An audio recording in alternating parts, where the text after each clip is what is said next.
dulu. Bismillahirrahmanirrahim. Um, Selamat malam guys. Good evening all. Ini ada Aileen, Elisha, Evi, Hafiz, Natasha. Okay, how are you guys? Are you okay? Gimana kabarnya guys? Aku mau nanya, Aileen, are you okay? Ya. Sehat? Sehat guys?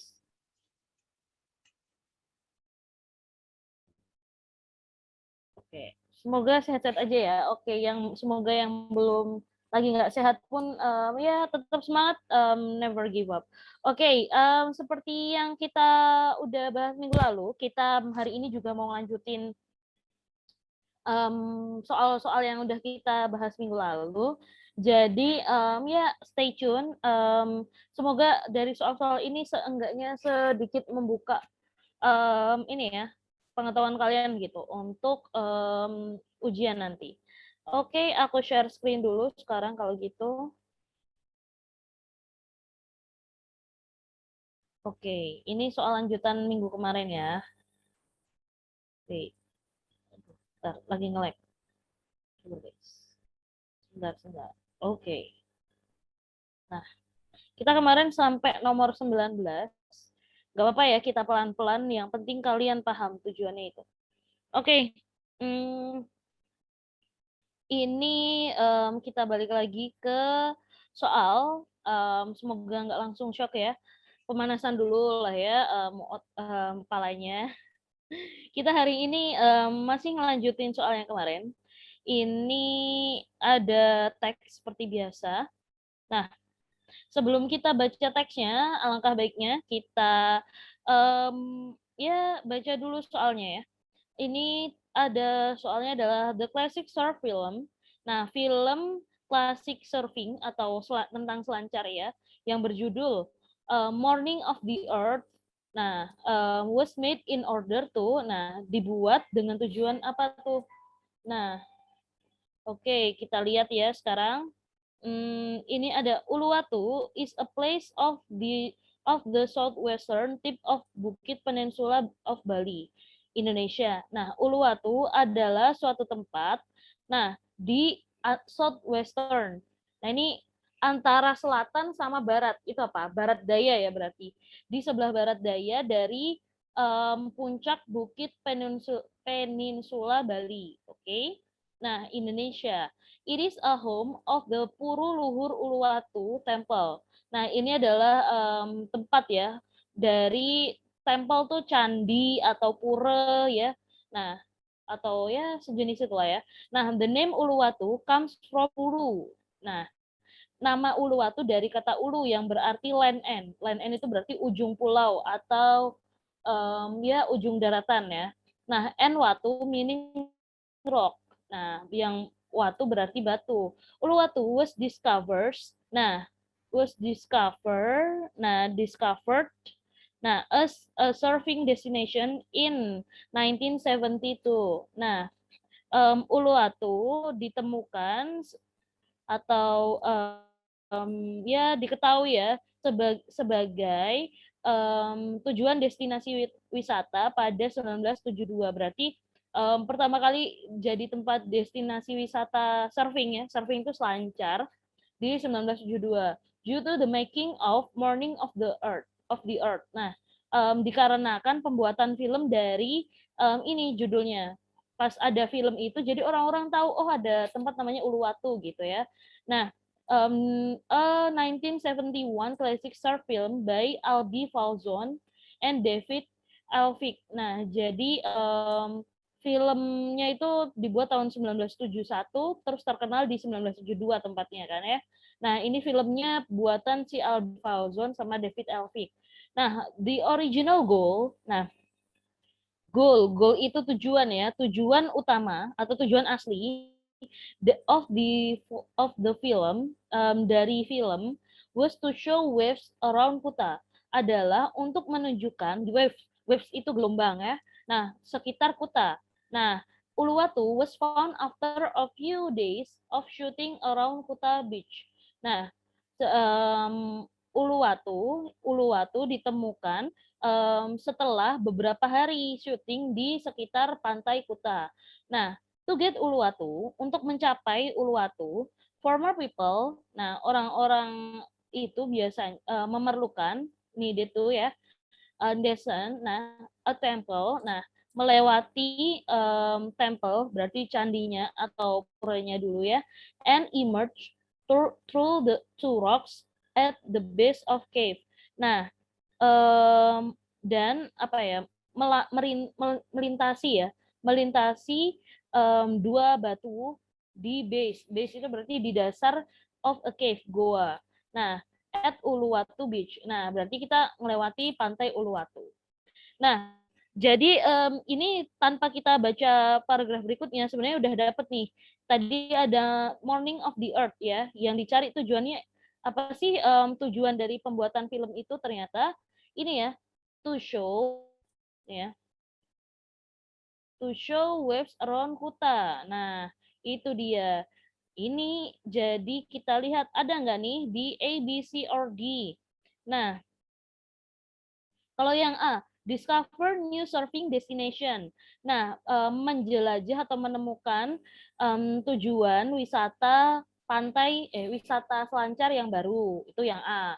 Nah, nggak mungkin kan? Nah, yang B, show Uluwatu's beauty from the air. Nah, menunjukkan keindahan Uluwatu dari udara. Nah, enggak juga ya. Nah, yang C, build roads leading to the beach. Nah, membangun jalanan sepanjang pantai. Salah ya. Tujuan pembuatan film yang ditanya. Jadi yang jelas nih, yang paling benar adalah yang D itu ya. Ada di teksnya juga. Oke. Dari nomor 20 ini dulu ada yang mau ditanyain guys? Any question from you all?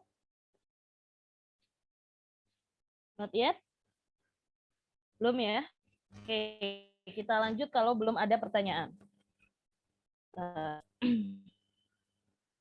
Oh iya, ini tadi itu termasuk jenis teks apa nih?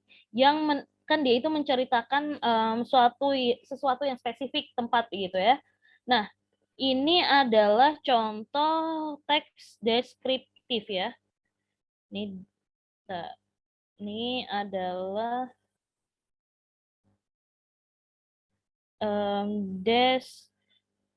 deskriptif teks ya guys.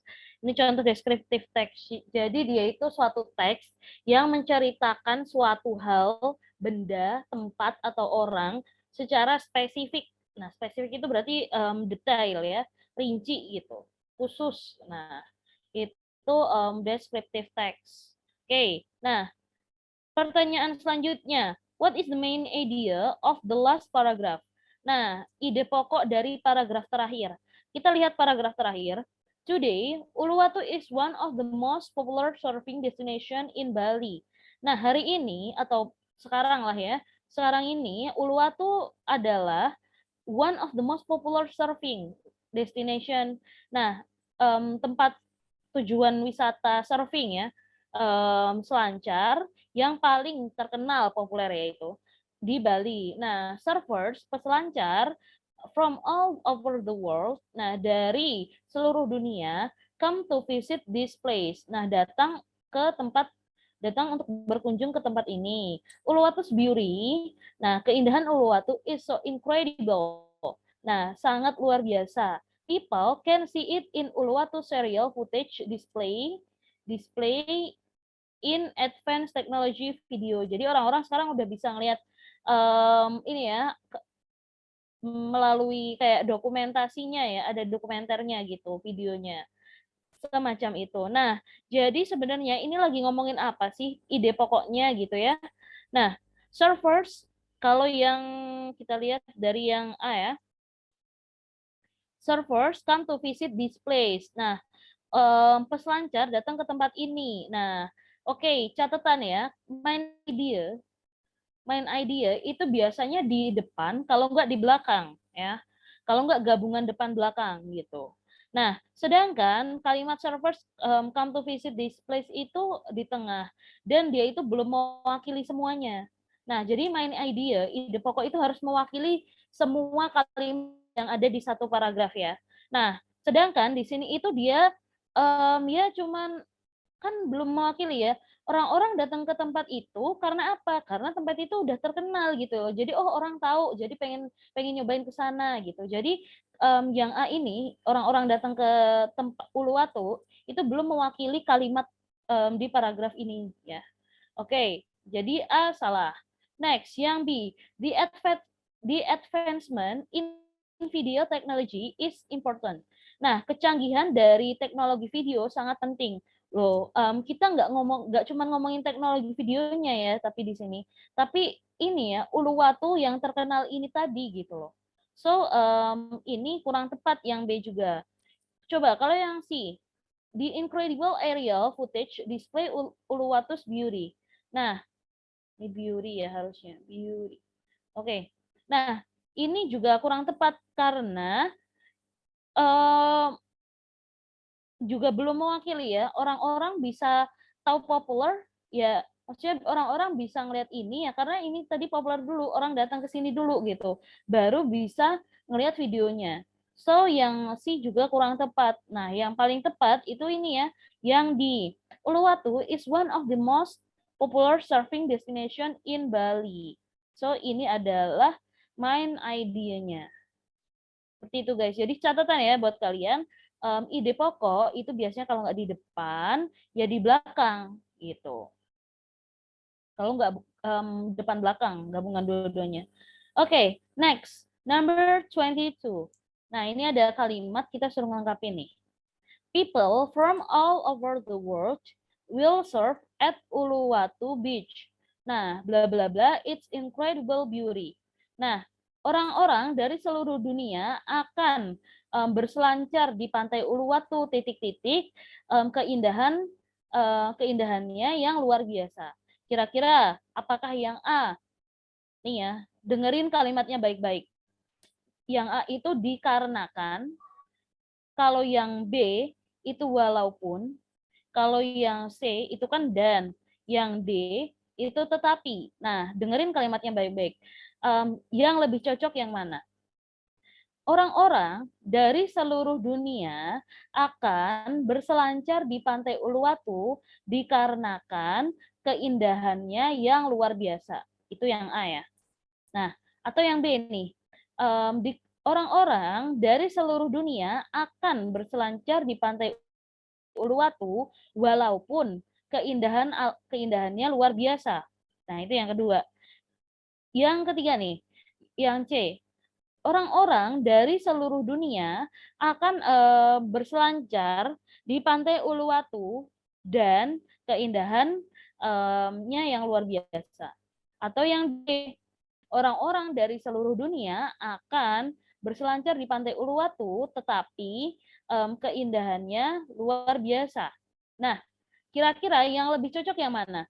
Dikarenakan, walaupun, dan apa tetapi? Yang mana nih? Coba Natasha. A, B, C, atau D nih? Coba Natasha. Yang lebih cocok yang mana?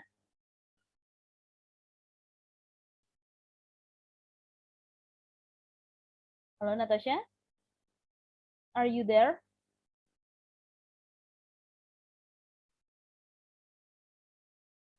Oke. Okay.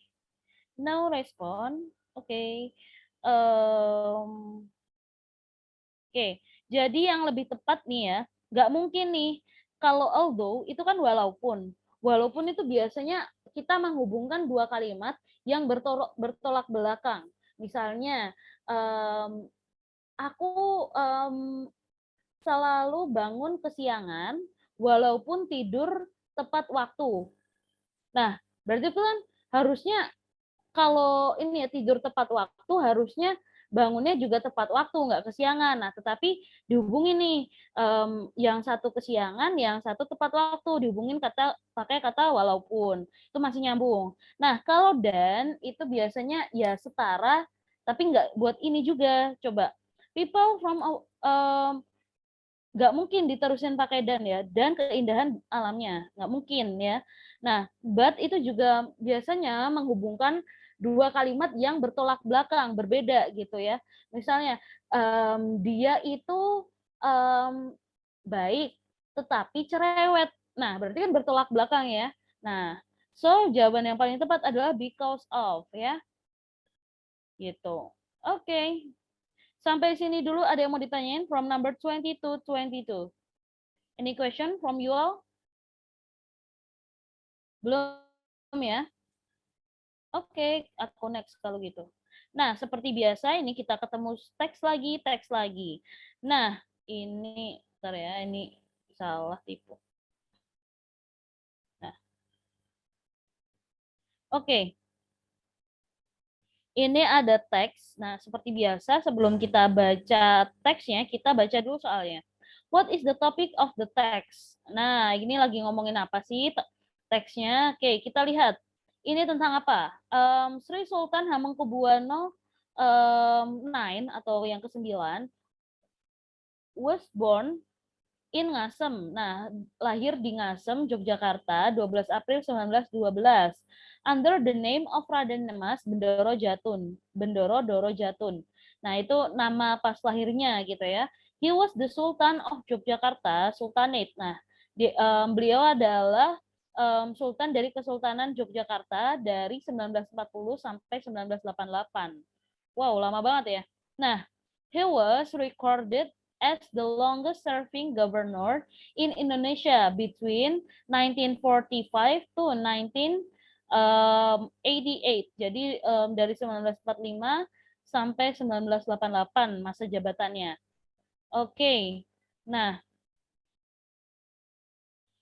at the age of 4, nah di umur 4 tahun, Hamengkubuwono IX live apart from his family.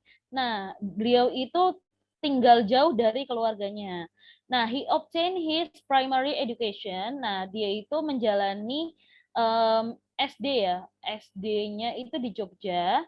Nah, terus SMP-nya mulai itu ya middle school lah ya di Semarang, kemudian SMA-nya itu di Bandung.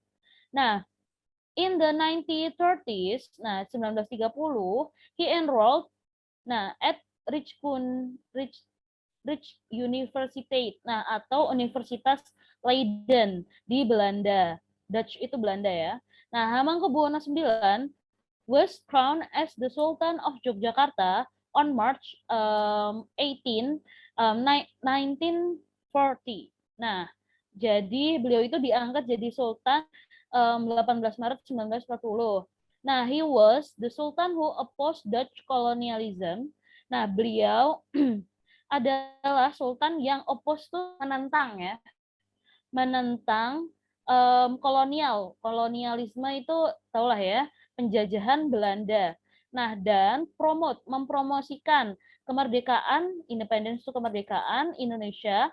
Nah, terus di tahun 1946, he had ever become a minister for several times in the President Soekarno cabinet. Nah, di 1946, nah dia itu menjadi seorang menteri, prime minister, ya menteri ya, menjadi menteri dari selama beberapa kali ya di masa kabinetnya Presiden Soekarno. Nah, his official position as the chief master, nah posisi resminya sebagai perdana menteri ya, in the field of economy. Nah, di masa krisis ekonomi ya waktu itu ya, di tahun 1966. Nah, di tahun 1973, he was appointed, nah dia itu dipilih menjadi vice president. Vice president tahu lah ya, berarti wakil presiden. Nah, at the end of his term, nah di akhir masa jabatannya di 1978, pas ya 5 tahun jabatannya, 1973 sampai 1978 tuh. He refused to be re-elected as vice president for health reason. Nah, dia itu refuse, menolak ya, untuk dipilih kembali, re-elected itu dipilih kembali ya, sebagai wakil presiden karena alasan kesehatan. Ya, jadi dia nggak mau dipilih lagi jadi wakil presiden. Nah, next, Sultan Hamengkubuwono IX died at George Washington University Medical Center. Meninggalnya di USA ya, 2 Oktober 1988.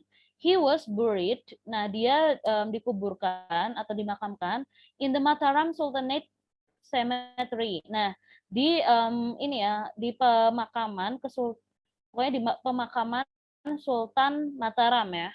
Nah, di Imogiri, Bantul Regency, Kota Bantul, Yogyakarta, Indonesia. Next, ini what is the topic? Oke, apakah yang dia itu bahas tentang the longest serving governor in Indonesia. Emang ngebahas masa jabatannya doang yang lama? Oke, enggak ya, kurang tepat juga.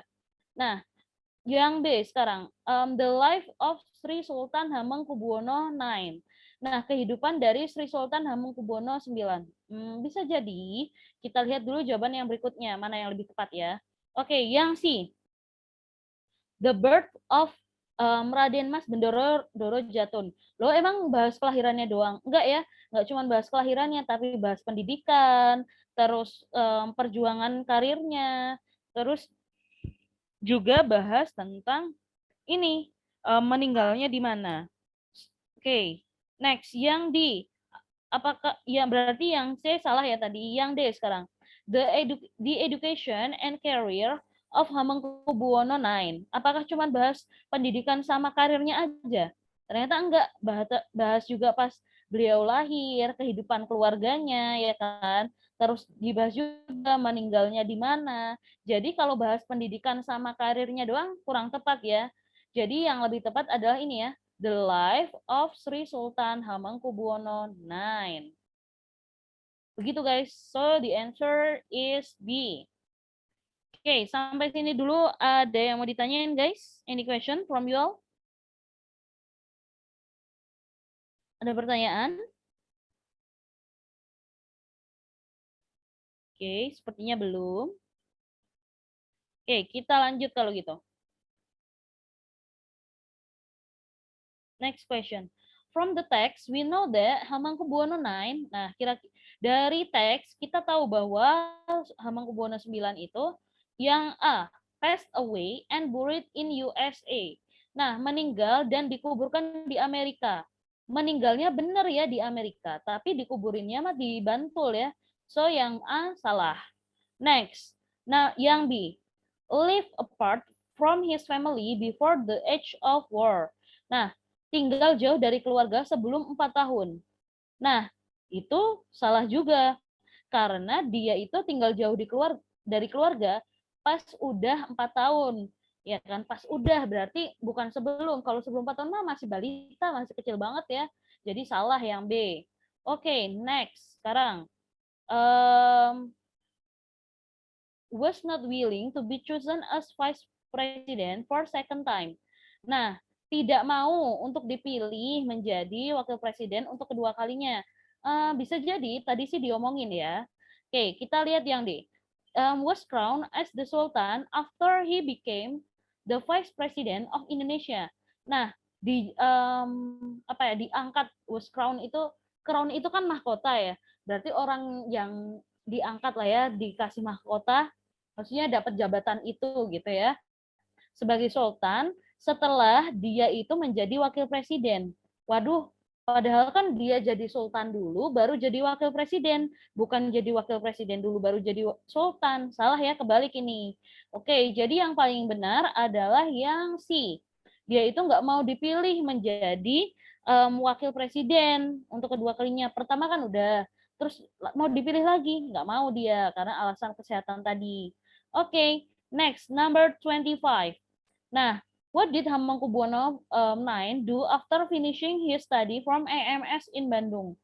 Jadi setelah SMA di Bandung, dia itu ngapain? Oke, setelah SMA di Bandung, setelah SMA di Bandung, oke. Nah, AMS in Bandung, abis itu in 1930s, he enrolled at Rich University. Nah, dia itu berkuliah di Universitas Leiden, guys. So, kita coba lihat ya. Ada nggak Universitas Leiden? Oh, ternyata ada. Ternyata dia ini ya masuk ke mendaftar ke Universitas Leiden.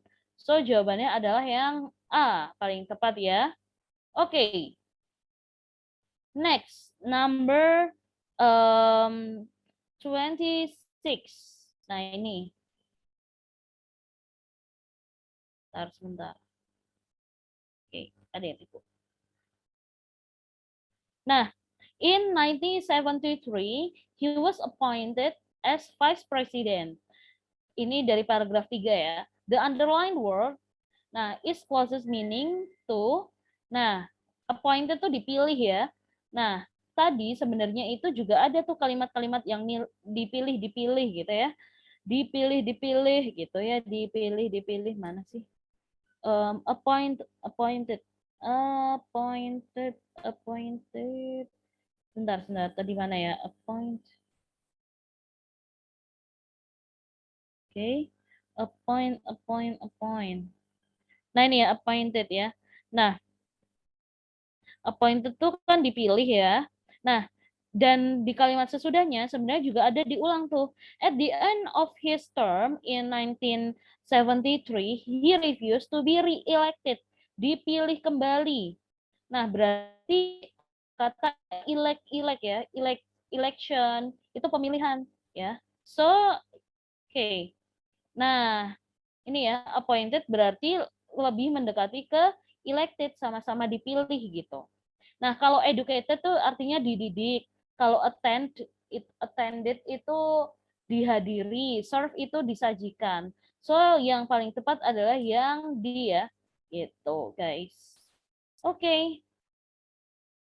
Sampai sini dulu dari nomor 23 sampai 26 ada yang mau ditanyain? Belum ada ya? Atau ada dari yang lain? Oke, kayaknya belum ada. Oke, kita lanjut kalau belum ada yang mau ditanyain. Next, oke. Kita baca dulu soalnya. What is the topic of the text above? Nah, apa topiknya? Oke, ini kebalik ya, text above. Nah, kita baca kalau gitu. Nah, ini itu teks ya, tentang naratif teks ya, guys. Kita nih, ini tentang naratif teks. Nah, biasanya itu bahas tentang fabel. Tahu ya kalian fabel? Cerita tentang binatang, terus fairy tale,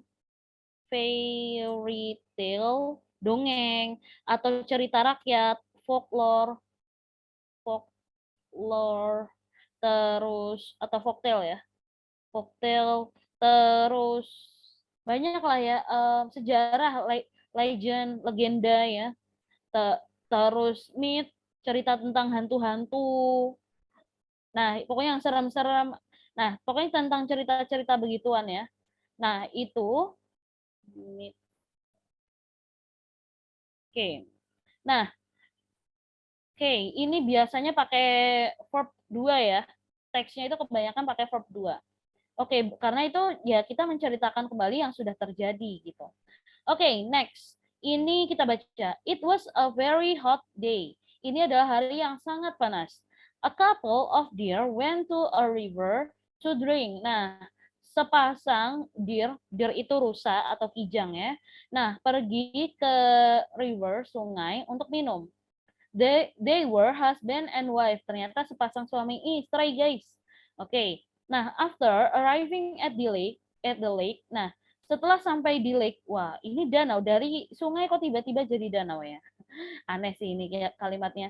Nah, they immediately drank some water. Nah, mereka langsung minum airnya gitu.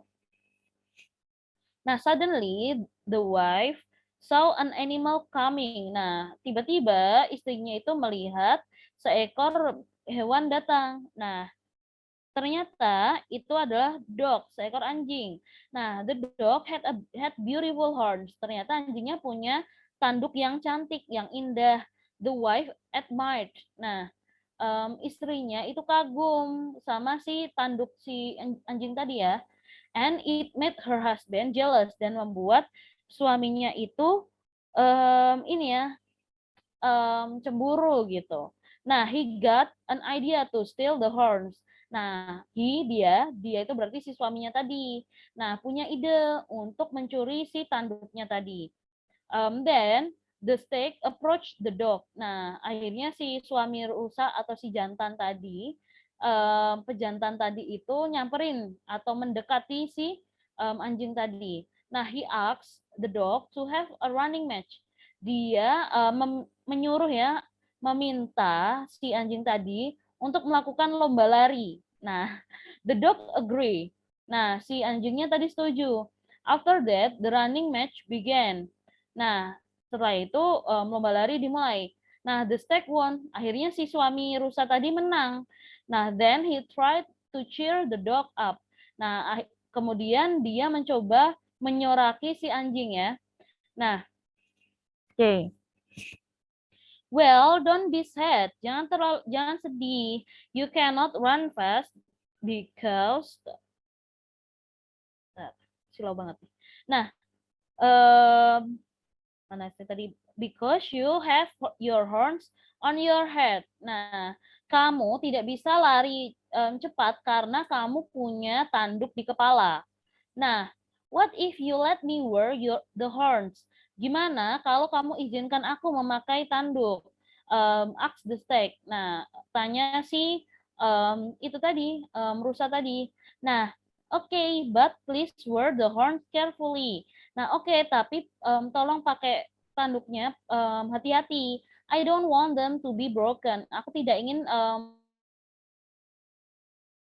tanduknya itu ya, itu rusak.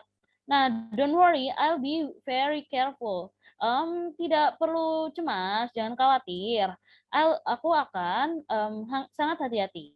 Nah, terus and then he immediately put the horns on his head.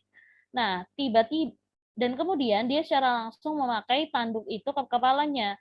Wow, my wife is right. Nah, wah ternyata istriku benar. I really look great with this horn. Aku terlihat sangat bagus atau keren gitu ya dengan tanduk ini.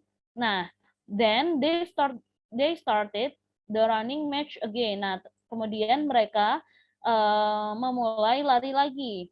Nah, the male deer ran as fast as he could. Nah, rusa laki-laki tadi gitu ya, lari secepat yang dia bisa gitu. Nah, he ran very fast and not and didn't and did not stop. Pokoknya dia itu terus lari sangat cepat dan nggak berhenti gitu. Nah, he was trying to have the dog's horn forever. Nah, dia ingin mencoba untuk mendapatkan tanduk si anjing tadi itu untuk selamanya. Hey, come back, bring back my horns. Heh, balik dong gitu, balikin tandukku gitu, kata si anjingnya dengan marah gitu ya. Until now, dogs always try to catch deer. Nah, sampai sekarang anjing itu selalu mencoba untuk menangkap rusa. Nah, the dog want to get their horns back. Nah, si anjing itu pengen ngedapetin tanduknya kembali. Jadi kayak kenapa sih ceritanya kalau di alam liar sekarang itu rusa itu selalu dikejar-kejar sama anjing gitu.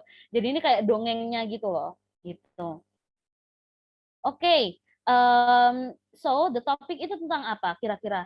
Apakah yang A, the beauty of the horns, atau yang B, the deer and the horns? Kalau yang A itu keindahan dari tanduk, kalau yang B si rusa dan tanduk, atau yang C, the smart deer, ini ya rusa yang cerdas, atau yang D, the stupid dog, anjing yang bodoh. Kira-kira A, B, C, D yang lebih tepat yang mana? Coba Siti Rizky. Yang mana nih? Coba Siti. A, B, C, atau D? Kalau Siti, jawab aja.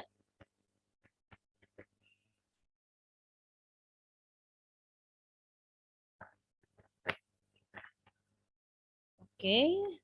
Kalian tuh nggak usah takut jawab loh. Kan kalian di sini les gitu ya. Kalau salah juga nggak dinilai di sini.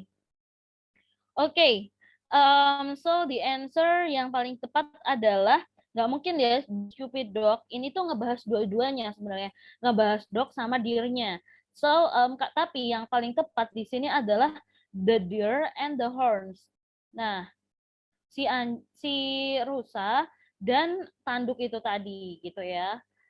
Oke, nggak mungkin cuma bahas keindahan si tanduk, nggak mungkin juga bahas tentang kepintaran si rusa, nggak bahas juga kebodohan si anjing, enggak ya, tapi ini rusa dan itu tadi tanduk. Oke, next. From the text, we can know that the male deer was bla bla bla animal. Nah, cunning itu licik ya artinya. Nah, cunning itu artinya licik. Licik. Kalau foolish itu artinya adalah pecundang atau ya sih pecundang atau bodoh bisa. Bodoh. Oke, kalau nah,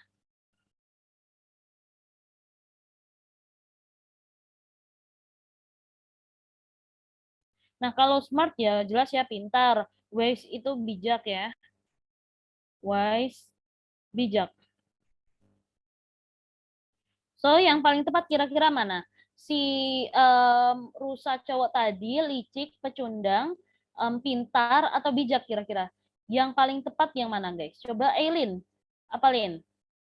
A, B, C, atau D? Licik, pecundang, pintar, atau bijak? Apa, D? A. Oke, betul. Lebih tepat yang licik ya, guys. Loh, Kak, bukannya smart ya? Kalau smart, pintar, itu ngarahnya ke hal yang baik ya, yang bagus. Padahal di sini kan dia itu mencuri tanduk ya. Mencuri itu kan ya nggak bagus juga ya. Jadi lebih tepatnya licik ya, gitu. Bisa aja dia ngibulin, menipu si tadi ya, si anjing tadi. Oke, good job, Alien. Next, number 29. Then the stag approach the dog. Nah, kemudian si pejantan tadi, pejantan rusa ya, approach mendekati si anjing. Nah, the underlined words mean, nah maksudnya apa? Yang paling mendekati ya. Kalau kept away itu artinya menjauhi. Kept away itu artinya adalah menjauhi ya guys. Menjauhi. Nah, kalau come nearer itu datang lebih dekat. Nah, kalau come across itu ya datang atau pergi menjauh ya. Pergi menjauh. Oke, pergi. Pergi. Nah, kalau keep distance itu menjaga jarak. Jarak. Nah, berarti dari A, B, C, D, yang paling tepat yang mana? Approach itu mendekati. Ya, approach mendekati. Berarti yang mana? A, B, C, D. Coba Radiana. A, B, C, D. Yang lebih tepat yang mana?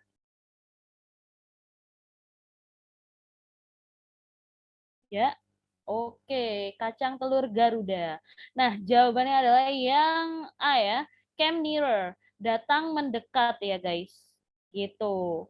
Nah, datang lebih dekat sama mendekat ya mirip gitu. Kalau pergi menjauh kan ya beda, malah lawan kata ya. Nah, kalau menjauhi juga lawan kata dari approach. Nah, terus kalau keep distance menjaga jarak. Menjaga jarak berarti nggak bisa deket-deket kan? Nah, berarti salah juga. Oke, from the number 27 to 29, any question from you guys? Ada pertanyaan? Dari Aileen, Siti, Raihan, atau Elisha, Hafiz, Evi, Natasha. Any question? Ada pertanyaan nggak guys?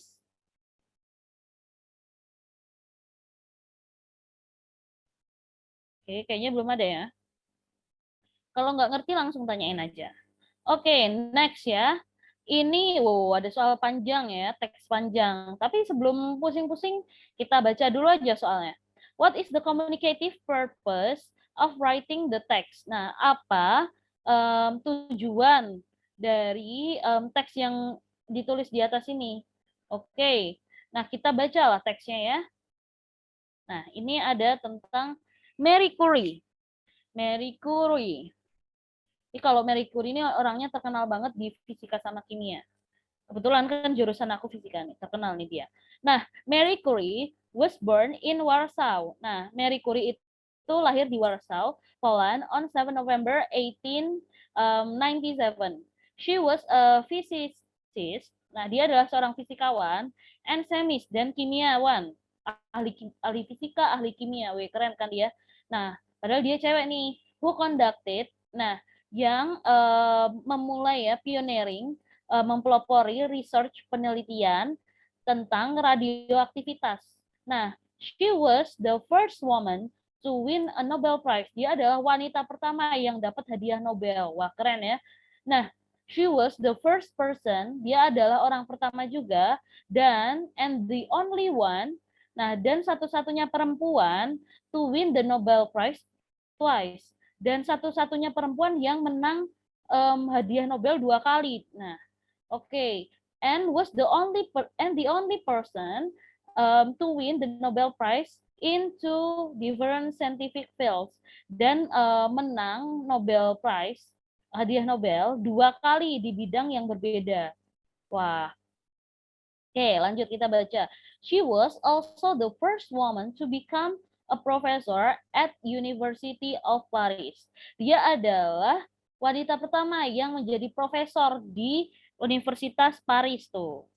Oke, next ya berarti. Um, she studied at Warsaw's clandestine flying university and began her practical scientific training in Warsaw. Nah, dia tadinya itu ini nih kuliah di sini, terus praktek tuh training di Warsaw. Terus di 1891 pas umur 24 tahun, she followed, dia mengikuti her older sister. Nah, ngikutin kakak perempuannya ya, yang namanya Bronislawa, to study in Paris. Jadi dia itu ngikut kuliah di Paris, itu ngikut kakaknya.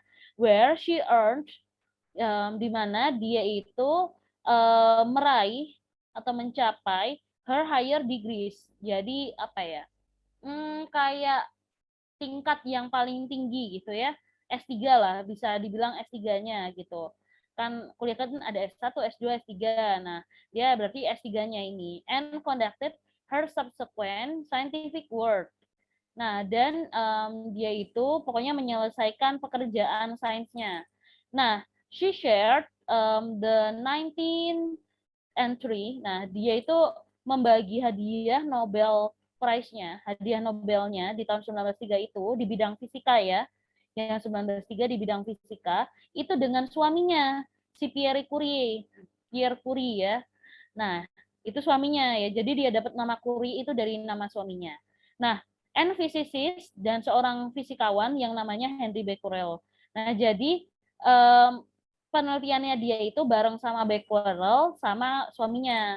Jadi makanya Nobelnya itu dibagi 3. Nah, she won the 1911 Nobel Prize in Chemistry. Nah, kemudian dia menang lagi tuh di bidang kimia ya di tahun 1911. Nah, her achievement included the development of the theory of radioactivity. Nah, pencapaiannya atau prestasinya meliputi perkembangan dari teori radioaktivitas.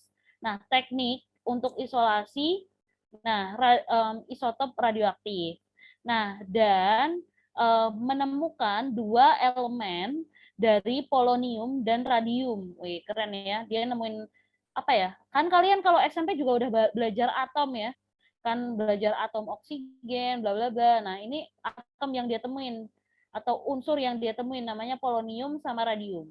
Nah, under her direction, di bawah arahannya, the world first studies. Nah, apa ya? Pembelajaran pertama dunia yang apa ya dilaksanakan itu tentang treatment ya, untuk neoplasma. Ini istilah kedokteran ya, kesehatan. Aku nggak begitu tahu neoplasma apa. Nah, using radioactive isotope. Nah, jadi dia itu pokoknya pakai penelitian radioaktivitas ya. Nah, untuk treatment kesehatan ini. Nah, Marie Curie meninggal 1934 di usia 66 tahun di Sanatorium San Selomos, Prancis. Nah, she died because of plastic anemia. Nah, dia itu meninggal karena anemia plastik dari exposure. Berarti apa ya? Pokoknya ledakan lah atau radiasi nih. Pokoknya pancaran dari radiasi pas dia itu neliti apa nih? Neliti pokoknya di penelitiannya dia. Jadi kan dia kan meneliti tentang radioaktif ya. Radioaktif itu zat-zat yang bisa meledak-ledak gitu ya. Nah, dia itu justru terpapar itu, makanya ya usianya nggak lama gitu ya. Oke, okay. Nah, and in the course of her radiological work at Field Hospital during World War I. Jadi pas Perang Dunia Pertama, dia itu kerja di rumah sakit ya ngembangin teknologi ini. Nah, jadi dia itu ya udah hidupnya sama atom-atom, sama unsur radioaktivitas gitu ya. Nah, oke. Okay. Next, sebenarnya itu bukan pertanyaannya. Yang pertanyaannya adalah ini nih, tujuannya apa? Apakah yang A, to share information about Marie Curie's achievement, untuk membagikan informasi tentang prestasi dari Marie Curie. Emang ini tadi bahas prestasi doang. Enggak ya, ternyata dia itu justru meninggal karena penelitiannya sendiri gitu loh. Nah, jadi itu bukan prestasi juga gitu. Oke, yang B, to retell about Marie Curie's experience as scientist, untuk menceritakan kembali pengalaman dari Marie Curie tentang sebagai seorang ilmuwan. Nah, apakah dia itu menceritakan sebagai ilmuwan doang? Oh, ternyata tidak gitu ya. Ternyata oh, lewat. Nah, ternyata dia itu juga diceritain gimana dia lahir di mana, terus meninggalnya karena apa. Jadi nggak cuma sebagai ilmuwan. Oke, yang C, to tell about Marie Curie life and her career. Nah, untuk menceritakan tentang kehidupan Marie Curie dan karirnya.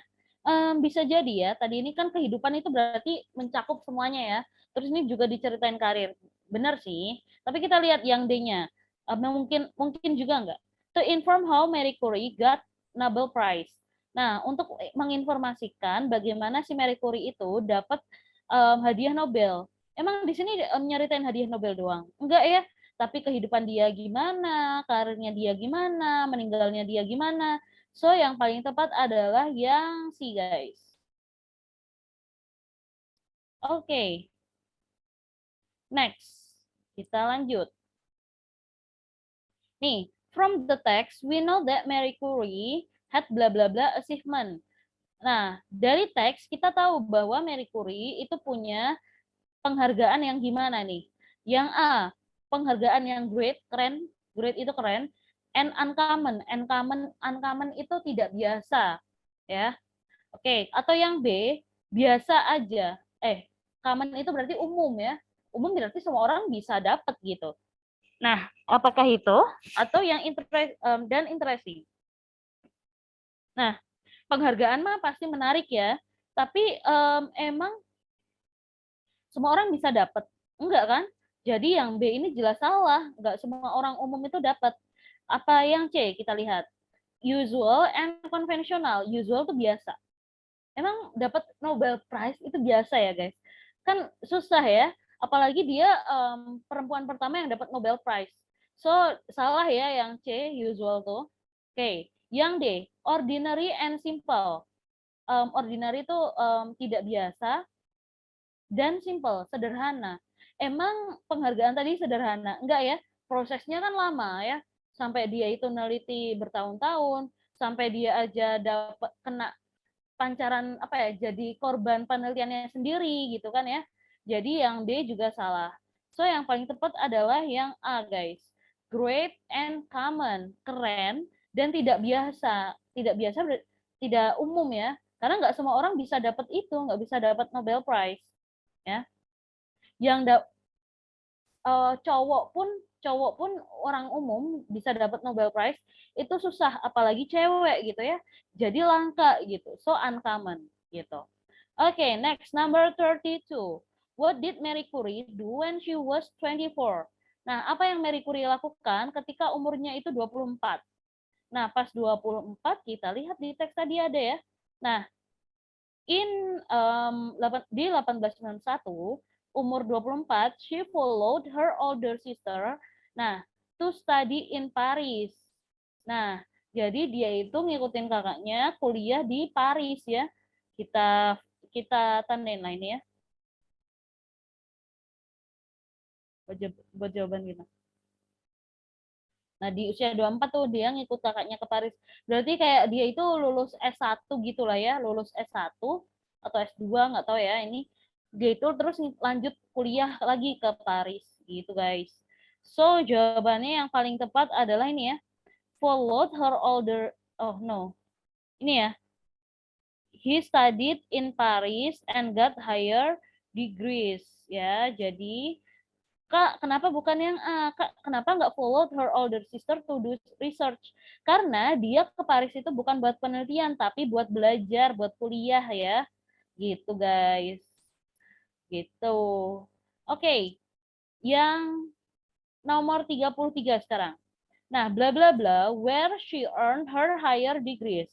Nah, titik-titik di mana dia mencapai atau mendapatkan gelar tertingginya, ya. Oke. Nah, berarti mendapatkan atau mencapai. Nah, apakah ini melakukan sesuatu yang terbaik?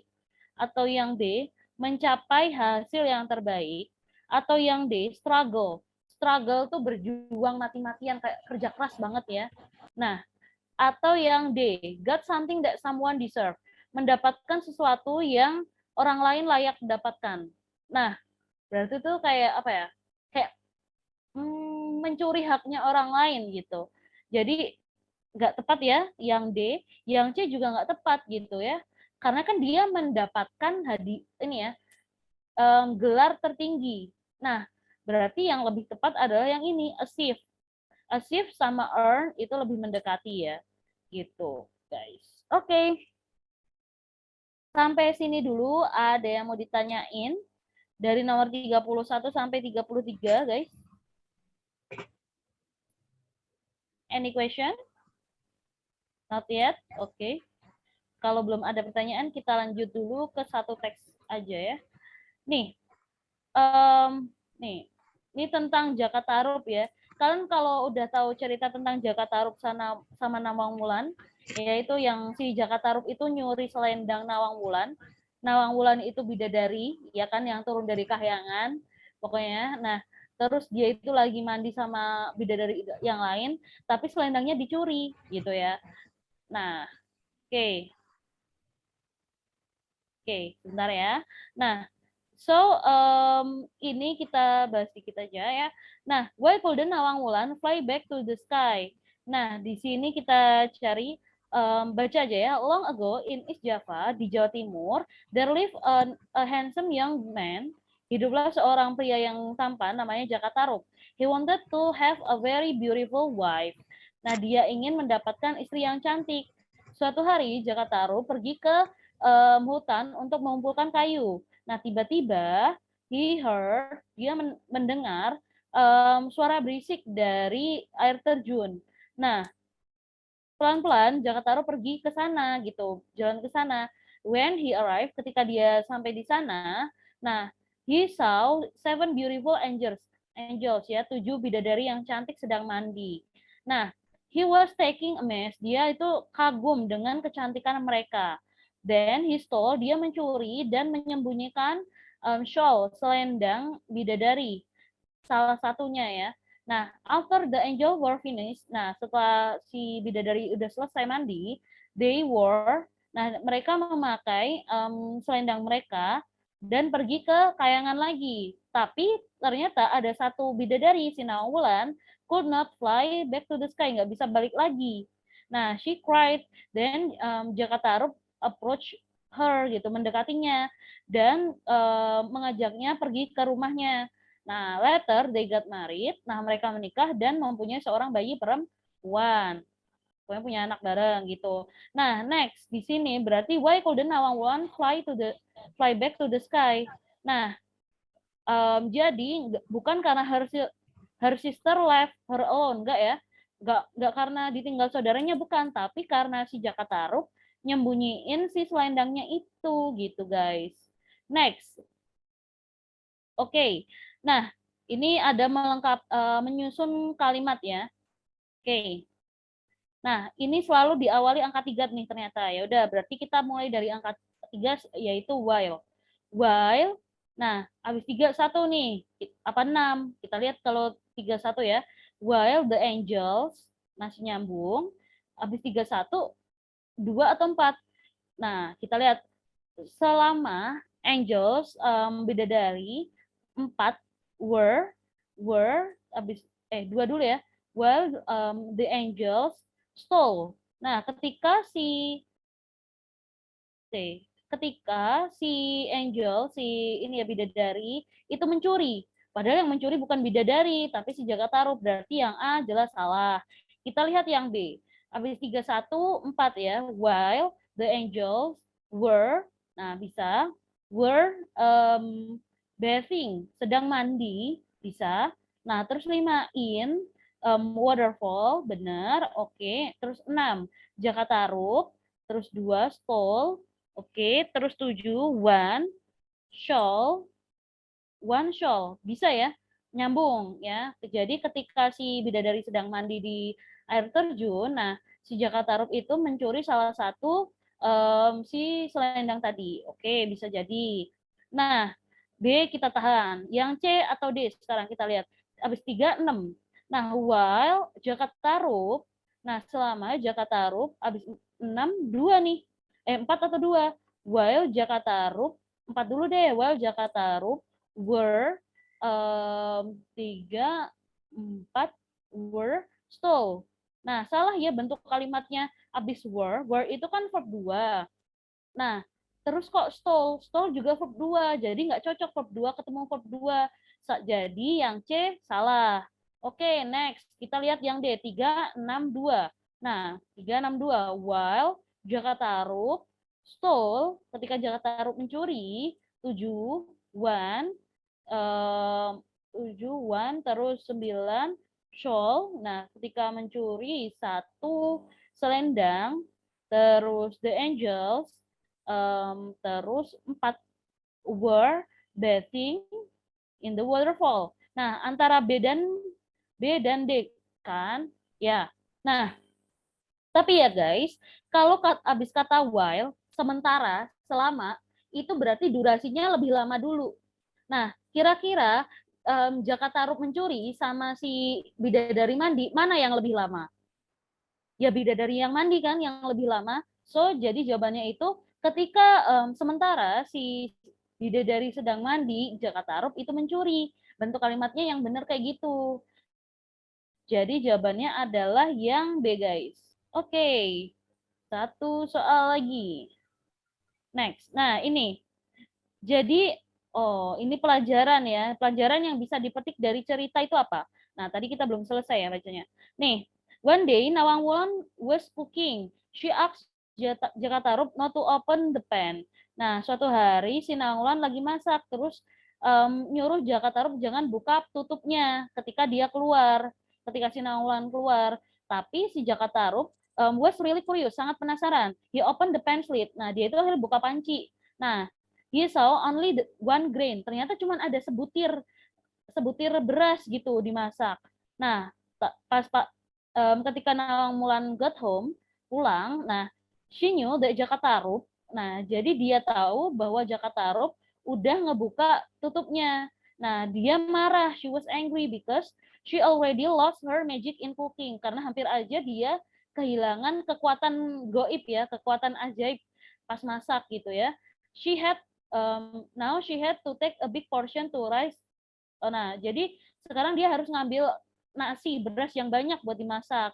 Kalau dulu sebutir aja bisa jadi banyak kan gitu. Nah, slowly there was not enough rice in silo. Jadi nggak cukup ada nasi di silo. Silo itu kayak apa ya? Kendi, guci gitu ya.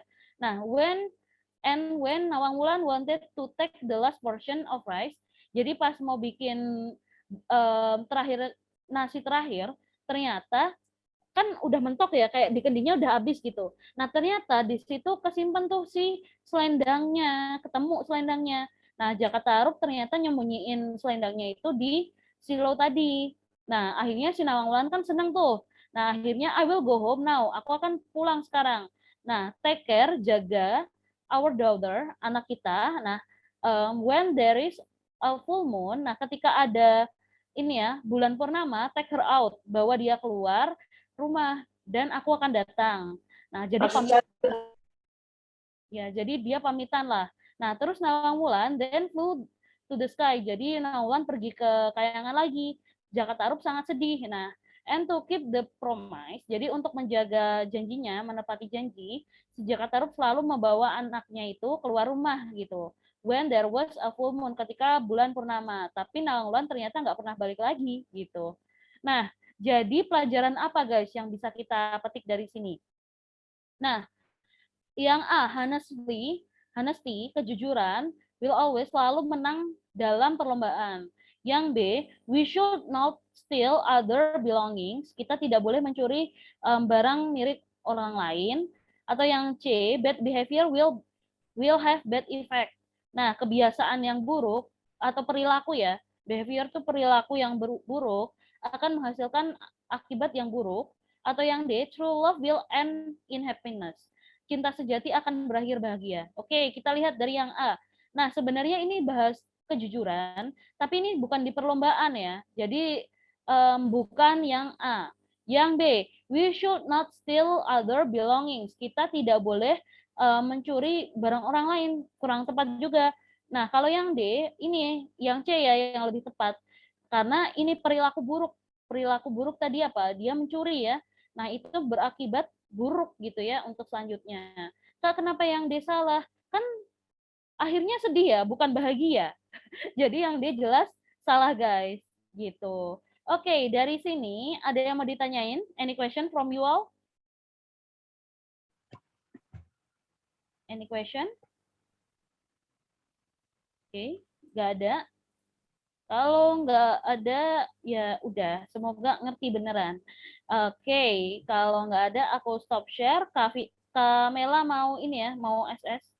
Iya, Kak. Oke, aku tutup dulu ya, Kak. Oke, thank you guys for your attention.